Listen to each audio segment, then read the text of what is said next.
Hey, this is Wh1tcomb, and I am going to tell you a little bit about the creative processes behind my Aoki Delirious remix for the Aoki and Guitar Center remix competition. So the first piece I'm going to go over are the chip synths, the Nintendo style synthesizers that I use at the beginning of the song in the first verse, and then I also use them again in the second. So with that first verse, I have two chip synths, a lo-fi synthesizer, which is Peach, and I add a dimension expander in there, which is actually just the dimension expander that is a part of Massive's, the Massive synthesizer that's been pulled out of it. And then a hi-fi synthesizer, which is Massive, and I do this transition from one to the other. So I'm going to show you that transition really quick right here. I'll solo it.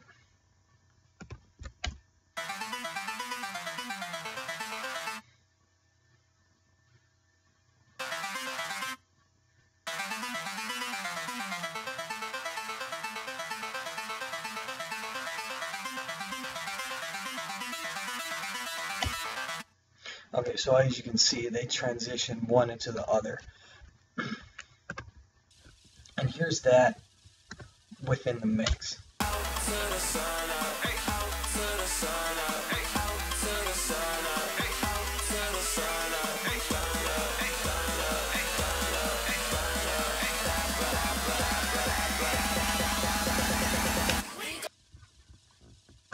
And I did that transition by just using the mixer, and I just used the track volume. That's it. I just have the different tracks fade in and out, and you can see how the hi-fi chip comes in and how the lo-fi chip goes down.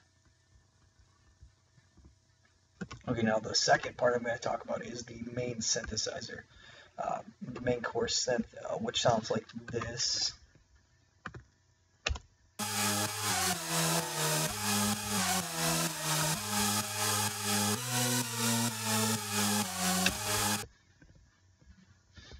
Okay, so in order to do this, what I did is I took three separate synthesizers, a mid synthesizer, a low synthesizer, and a high synthesizer. For the high, I used an instance of Silent with a Hoover. For the mid, I used Silent, another instance of Silence with another separate Hoover. And then for the low, I made a massive kind of sub bass and bass sound. And I put them all together and EQ'd them so they all mesh together. I think I also put some distortion on them to kind of, I find that when I'm doing this, where I have all these synthesizers coming together to form one, putting a little bit of distortion on them brings it together, and a little bit of a compression. So I took that and then I added a sidechain compressor to get this breathing that you hear right here.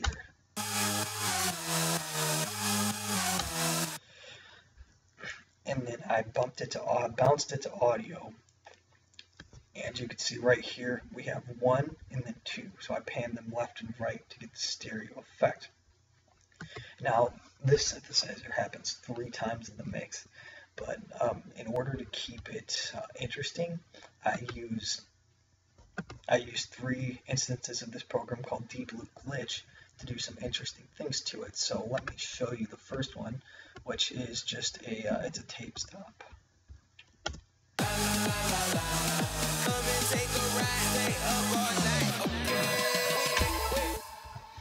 Okay, and then the second chorus, I use a modulator and adds a little bit of grit in there. So let me show you that.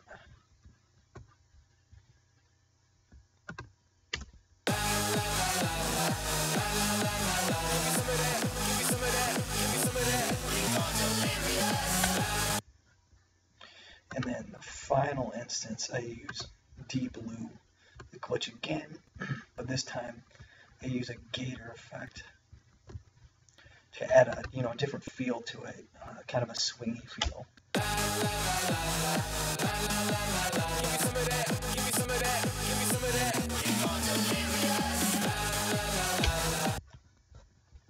So that's what I do with the choruses to keep them different but similar, so there's a consistent theme. Now, the final piece I'm going to talk about is this electronic EDM style trap part, which is the breakdown. So I use those same choruses again, but I chop them up a little bit. And here's what the chop up sounds like.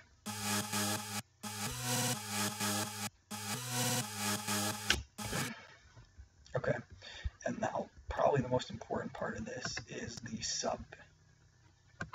So to create the sub, I used Massive. And within Massive,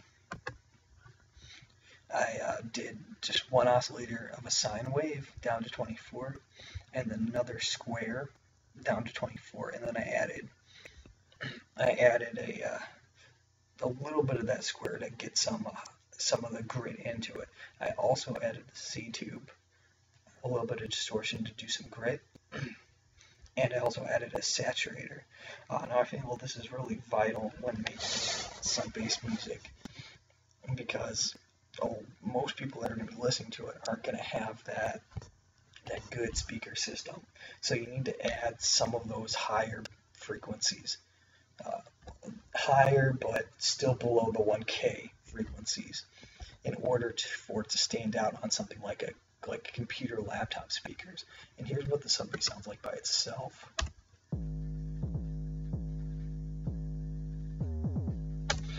And then when we put it together with everything, this is what we get.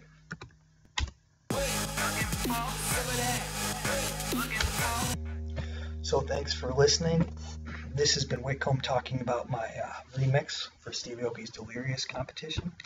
Now, take a listen to my remix. I will put a link below. And thanks for listening. Hope this helps you to understand how I made my remix.